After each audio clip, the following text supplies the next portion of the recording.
Так, мотоцикл прогрелся, заводим на прогретый двигатель. Вот все собираем.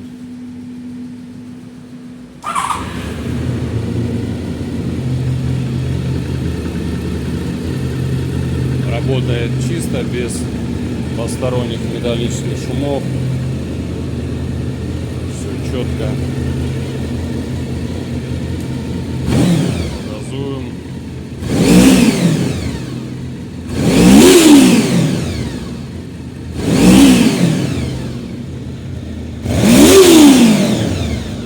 Дыма нет. Все отлично.